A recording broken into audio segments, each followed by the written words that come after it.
A casa caiu para os heróis da luta contra a corrupção. Agora, esses supostos heróis estão sendo investigados e podem sofrer investigação criminal, inclusive. Ontem nós falamos bastante da juíza Gabriela Hart, né? Destacamos porque ela estava ali naquela decisão do Luiz Felipe Salomão, do Conselho Nacional de Justiça, foi afastada do cargo, Gabriela Hart, que a gente tem aqui, só para quem não se lembra, né? Foi a substituta do Sérgio Moro, lá na 13ª Vara de Curitiba. Falamos bastante dela. Acontece que hoje a gente vê que a investigação respinga bastante também no Sérgio Moro e no Deltan Dallagnol. Por quê? Ontem a gente tinha só, entre aspas, a decisão do CNJ, do corregedor Luiz Felipe Salomão. Hoje tivemos acesso ao relatório da Polícia Federal que embasou a decisão do Luiz Felipe Salomão. E nesse relatório há várias citações com destaque para o Sérgio Moro e para o Deltan Dallagnol. Foi um relatório de 78 páginas, produzido pela Polícia Federal, que investigou o que aconteceu ali na 13ª Vara de Curitiba, especificamente nesta relação com os recursos da Petrobras, que voltariam para a turma de Curitiba para fazer aquela fundação. Eles iam administrar mais de 2 bilhões de reais. A gente tem alguns destaques aqui, Gabi. O relatório, como eu falei, de 78 páginas, eu destaquei aqui, acho que tem a última página assinada pelo delegado, está aqui, ó. Ézio Vicente da Silva, delegado de Polícia Federal, em apoio à Corregedoria Nacional de Justiça. Então ele produz um relatório e entregou tudo na mão do Salomão. Olha, é de agora, 10 de abril de 2024, ele conclui a investigação. Isso aqui é o trecho final do relatório, que, entre outras coisas, ele diz que essa turma aí da Lava Jato permitiu a realização de atos de investigação dos norte-americanos dentro do Brasil em desacordo com a legislação brasileira. Esse é o trecho final, mas ele mostra isso em detalhes. Como é que agiram Moro, Dallagnol, depois que o Moro sai, a Gabriela Hart, nessa atuação. Eu vou trazer um outro trecho aqui do mesmo relatório da Polícia Federal, em que há uma espécie de resumo, né? Ele vai passando, são várias hipóteses criminais, como diz o delegado Ézio Vicente da Silva no seu relatório, bastante técnico. A gente tem aqui mais um trecho para mostrar. Ó, hipótese criminal número 1, que ele estabelece lá no relatório. Vou destacar. Sérgio Fernando Hart, Deltan Dallagnol, né? Entre outros, atuaram para promover o desvio por meio de um conjunto de atos comissivos e omissivos e com auxílio de agentes públicos norte-americanos e dos gerentes da Petrobras.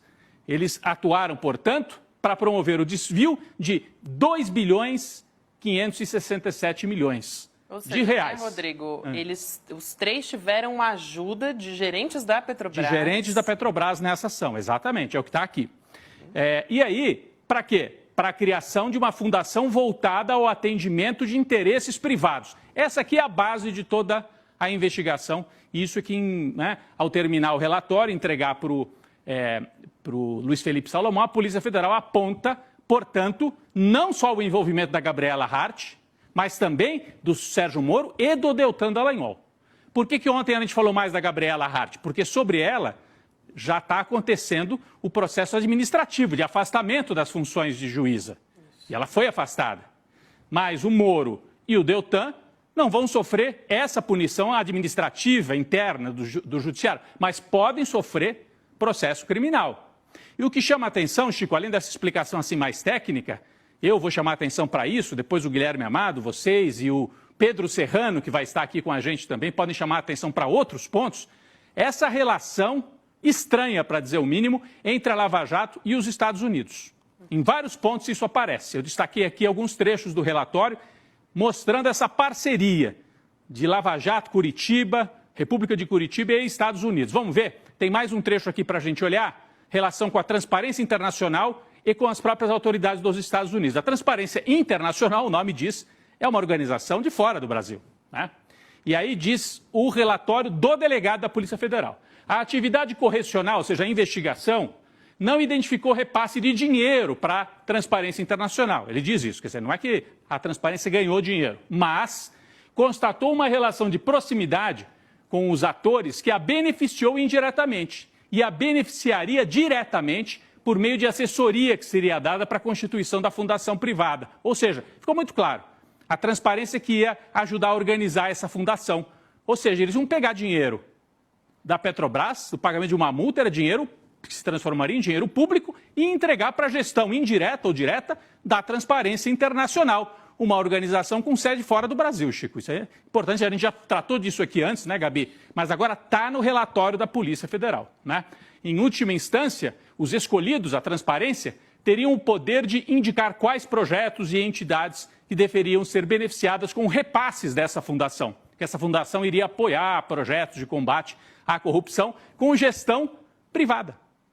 Interessante, né? E a Transparência Internacional é aquela que faz o índice de percepção da corrupção, né? Quem diz quem é mais corrupto no mundo inteiro. É. O que país, que autoridades são mais corruptas ou menos corruptas. Sempre bom lembrar. É isso, né? E aí tem um outro trecho em que fala o relatório diretamente da participação e da parceria com agentes dos Estados Unidos, com autoridades dos Estados Unidos, vieram para o Brasil sem usar os canais corretos, uma relação quase que informal, em muitos casos, com os procuradores, e isso também está no relatório. Diz a Polícia Federal, outro ente que se beneficiou foi o governo dos Estados Unidos da América, que recebeu 170 milhões dos cofres da Petrobras no contexto dos acordos firmados com o DOJ, que é um órgão lá do governo dos Estados Unidos. Além de se beneficiar com o apoio do MPF, do Ministério Público Federal, na flexibilização da legislação processual brasileira, né, em oitivas que embasaram suas investigações, criando um ambiente propício para a atuação extraterritorial do governo americano no Brasil. Abriram as portas para os agentes dos Estados Unidos. Digamos que é uma atuação clandestina de agentes de outro país no Brasil. Perfeito.